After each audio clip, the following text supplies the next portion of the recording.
Para a primeira palestra, a palestrante doutora Rosa Barreto, formada pela Universidade Federal da Bahia, fez residência médica em oftalmologia na mesma universidade, com especialização em visão subnormal na Universidade de São Paulo. É coordenadora do Departamento de Visão Subnormal do Instituto Brasileiro de Oftalmologia e Prevenção à Cegueira. Atua como oftalmologista e preceptora nas obras sociais Irmã Luz. O tema da sua palestra é Cuidados com a visão, como prevenir-se de doenças oculares. A palestrante tem 20 minutos de palestra e em seguida abriremos para perguntas. Bom dia a todos. Bom dia. O som tá bom aí atrás para vocês? Tá. Para mim é uma alegria muito grande estar aqui presente, uma oportunidade. Agradeço a Retina Bahia pelo convite, por essa oportunidade de trazer minha experiência, minhas informações técnicas sobre o assunto de baixa visão, deficiência visual. E gostaria também de parabenizar a associação, a DAV, a Retina Bahia, por essa iniciativa. Já que nós estamos no Abril Marrom, então é a oportunidade de pensar juntos, de refletir, de tomar algumas medidas juntos, a saúde, junto com a educação, junto com as pessoas que têm algum tipo de deficiência, pensar junto de ações que podemos contribuir para políticas públicas, para organizar e dar assistência melhor a essas pessoas. Certo? Então, eu sou uma mulher de estatura, tenho 1,60 m, sou parda, eu estou com cabelo preso, tenho um cabelo marrom e castanho escuro, estou com cabelo preso, eu estou vestindo calça branca, blusa branca e um blazer azul floral. Bom, então minha fala de hoje é sobre cuidados com a visão, como prevenir-se de doenças oculares.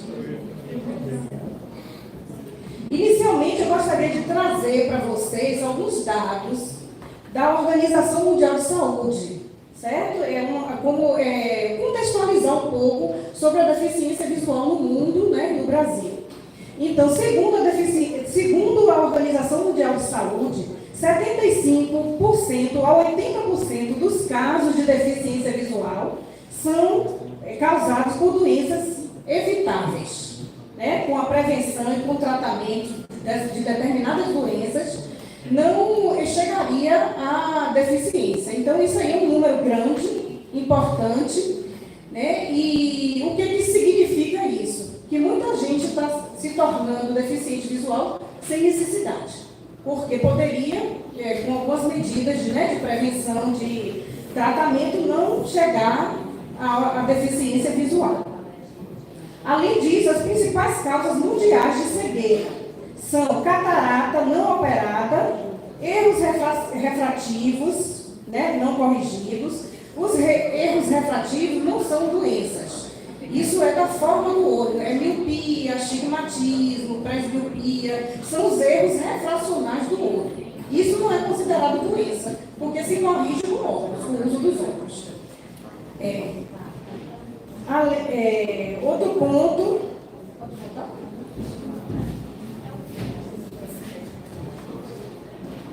Outro ponto. É que é mais prevalente em mulheres as deficiências visuais e existe também uma variação de regiões.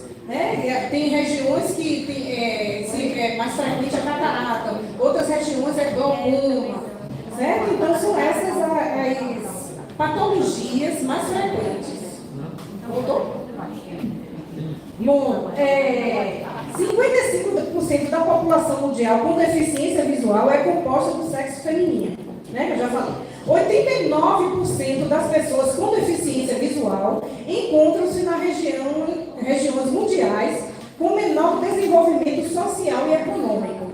né? Então a gente pensa que nessa classe, né, não se chega à assistência médica, à assistência de saúde, né? Então 89% é um número também bastante representativo.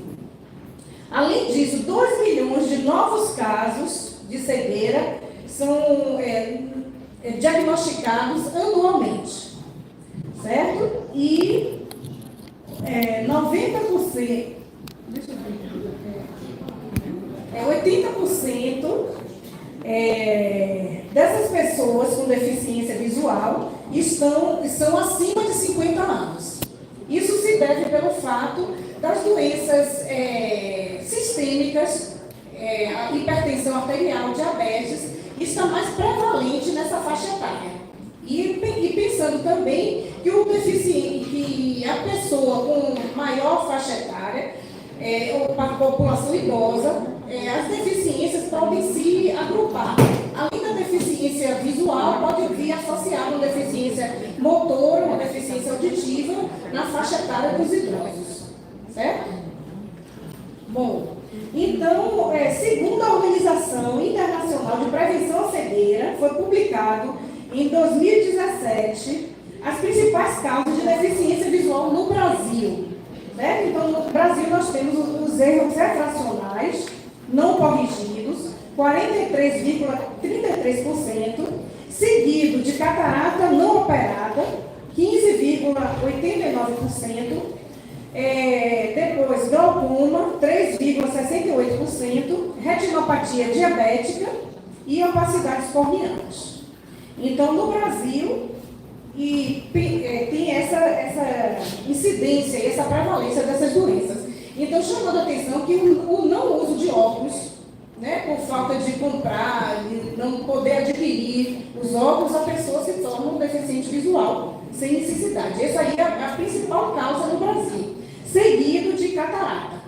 Apesar que nós temos várias campanhas, vários mutirões do governo, né, da Bahia, nos vários interiores, com campanhas para mutirões para operar catarata, mas mesmo assim a catarata ainda continua sendo a segunda maior causa de deficiência visual prevenível, né? Tratável. Pode passar o próximo. Então, eu vou falar resumidamente, dar assim, umas pinceladas sobre essas três principais. Certo? Catarata, glaucoma e retinopatia diabética. A catarata é a opacidade do cristalino. O cristalino é uma lente natural que nós nascemos. Normalmente esse cristalino ele é transparente. E ao longo da vida, da idade, né, ele vai se tornando opaco. Isso é um envelhecimento fisiológico normal do olho. Claro que existem os fatores genéticos associados, tem idosos que desenvolvem com uma idade mais precoce e outros não. Né? Mas isso é uma coisa esperada da idade. Então ocorre a turvação da visão, a turvação do cristalino, impedindo a passagem da luz que chega até o fundo do olho da retina. Então, quais são os fatores de risco? Diabetes, né? Exposição prolongada ao sol, uso de fumo, consumo de álcool, todos esses são fatores que podem predispor ao desenvolvimento da catarata. Além disso, existem vários tipos, né? Não tem só essa senil que está relacionada com a idade, mas existe a catarata congênita, que a criança já nasce com catarata. Existe a catarata traumática, que após um trauma pode desenvolver catarata. Catarata também, após inflamações no olho, se desenvolve catarata, e também o uso de medicamentos, como, por exemplo, o uso de corticoide, o uso prolongado de corticoide, pode também desenvolver catarata. Então, o tratamento é cirúrgico, é sempre cirúrgico, tem que se tirar esse cristalino e faz um implante de uma lente artificial. E essa lente fica para o resto da vida do olho do paciente, certo? E precisa se corrigir também os erros refracionais. Aqui no slide eu trouxe fotos do olho normal, ali embaixo, né, o olho você vê a abertura, que é a pupila, que é uma abertura virtual, por onde passa a luminosidade, e embaixo da catarata, que tem no centro, na pupila, no centro tem essa coloração esbranquiçada, leitosa, certo? E do outro lado, do lado direito, tem fotos da cirurgia. São fotos esquemáticas, né? De desenhos de como é feita a cirurgia. Dá um cortezinho mínimo, introduzindo os aparelhos, né? A faco, a emulsificação. O cristalino ele é triturado, ele é emulsificado, retira esse cristalino através desse aparelho e é implantado uma lente artificial. Bom, pode passar o próximo. A outra doença, também bastante frequente, é o glaucoma, certo? Que é uma neuropatia. O que é isso? É uma doença do nervo óptico. É uma doença progressiva, é mais frequente na raça negra, certo? Então, existe o que ocorre? Ocorre aumento da pressão intraocular. Esse aumento da pressão intraocular vai danificando as células nervosas da retina e do nervo óptico. Então, gradativamente, essas células do nervo óptico vão se danificando e vão se atrofiando, até o ponto final, o ponto mais avançado do glaucoma, que é a atrofia do nervo óptico. Então, existe um tratamento clínico, que é através de uso de colírios hipotensores. Os colírios vão controlar a pressão intraocular, certo? E também esses colírios eles vão dar uma neuroproteção a esse nervo óptico. São colírios caros, né? Que também existe uma campanha do governo na distribuição desses colírios, certo? Tem também o tratamento cirúrgico, quando não é controlada essa pressão ocular com colírios. Então, é indicada a correção cirúrgica. É feita uma fístula, uma drenagem para o líquido para diminuir a pressão intraocular. Pode passar. E, para finalizar, dessas três patologias, nós temos a terceira mais frequente, né, que é a retinopatia diabética. A retinopatia diabética é uma doença da retina, dos vasos da retina, certo? Então, é uma vasculopatia retiniana. Esses vasos, com o aumento da glicemia, do índice glicêmico, esses vasos eles ficam mais frágeis e permeáveis. Então, o sangue, o líquido, sai de dentro do vaso e vai para o tecido da retina.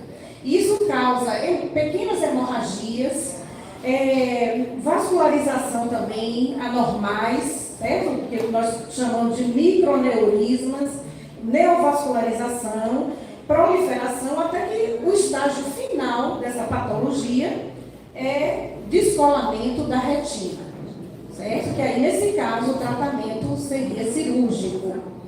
Então, inicialmente, para se diagnosticar essa retinopatia, é importante realizar os exames de fundo de olho, mapeamento da retina, o angiofluorescenografia e o OCT, que é uma tomografia de coerência óptica.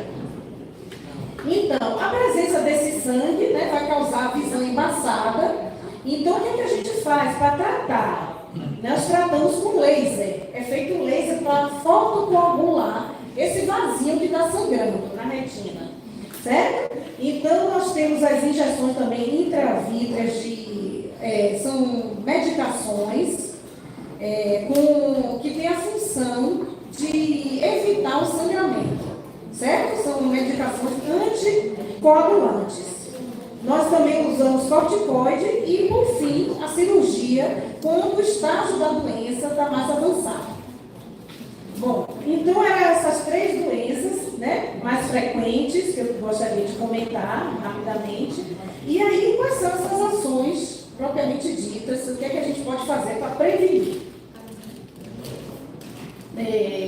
Seria o exame oftalmológico frequente, né? De preferência uma vez por ano, porque através desse exame oftalmológico vai ser diagnosticado, né, e tratado essas doenças, para que não chegue até as complicações, certo? Que leva à baixa visão ou à cegueira. Então, o exame oftalmológico é importante fazer todo o exame completo, medida da pressão, esses exames de fundo de olho, da retina, pelo menos uma vez por ano. Além disso, os hábitos de vida saudáveis, né? Ter cuidado com a alimentação, ter controle dos índices de açúcar glicêmicos, né? Atividades físicas. Então, tudo isso é importante para que não se cheguem em complicações dessas doenças. Além disso, proteção, né, solar, UVA, UVB. Para as mulheres gestantes, o exame de pré-natal é importante, né, para se diagnosticar durante a gestação algumas infecções congênitas, algumas infecções nessa fase de formação do bebê. Como, por exemplo, essas infecções são toxoplasmose, citomegalovírus, rubéola, sífilis.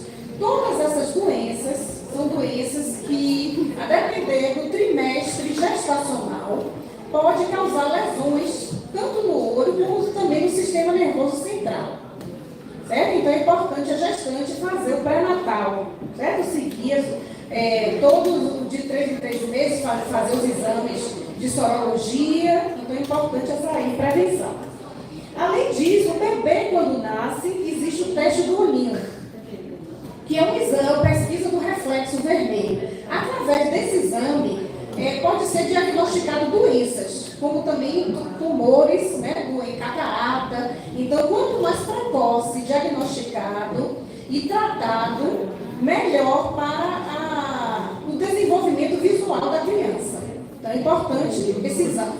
Em alguns estados do Brasil, esse exame é obrigatório. Aqui na Bahia, ainda não. Então, mas os neonatologistas, os pediatras sempre encaminham para essa avaliação inicial oftalmológica do bebê. Certo? Além disso, a higiene dos olhos, né? Ficar atento, lavar com água corrente, com sabão neutro. É importante fazer essa higiene para evitar as infecções, né? Conjuntivite, tudo.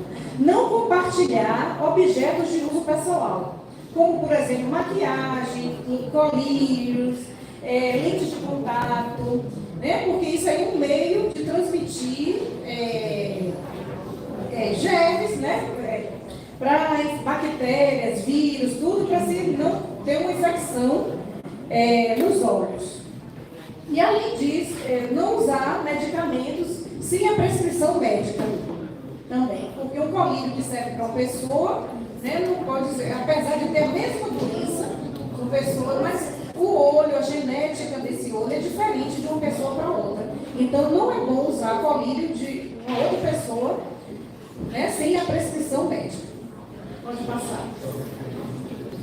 Bom, e aí lembrando que nós temos várias campanhas do governo, tem várias campanhas, aqui eu trouxe duas, do Conselho Brasileiro de Oftalmologia, né, que nós estamos, já foi bem falado, que é o Abril Marrom, né, que é uma campanha criada desde 2016 por um oftalmologista do Conselho Brasileiro de Oftalmologia, Dr. Suel Acujama. Então, ele criou, uma campanha para conscientização, certo? E um alerta para prevenção de doenças, né? E a reabilitação visual. Esse ano foi lançado também pelo Conselho Brasileiro de Oftalmologia uma campanha de reabilitação visual, que é também a conscientização, né, de informes para a população sobre a reabilitação visual. E fora que o governo, como eu já falei também, tem vários mutirões para a realização de cirurgias, tem projeto de distribuição de colírios do governo da Bahia. Eu já participo até de vários mutirões de catarata, e aí eu tenho essa experiência própria. Por mais que se façam esses mutirões, ainda é pouco.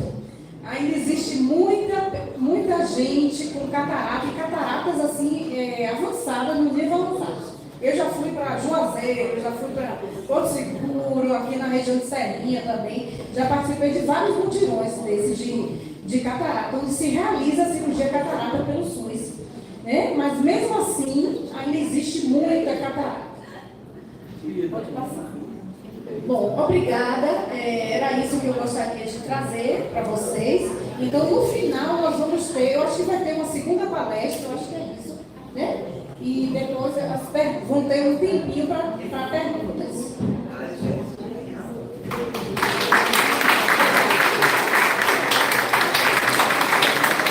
Obrigado, doutora.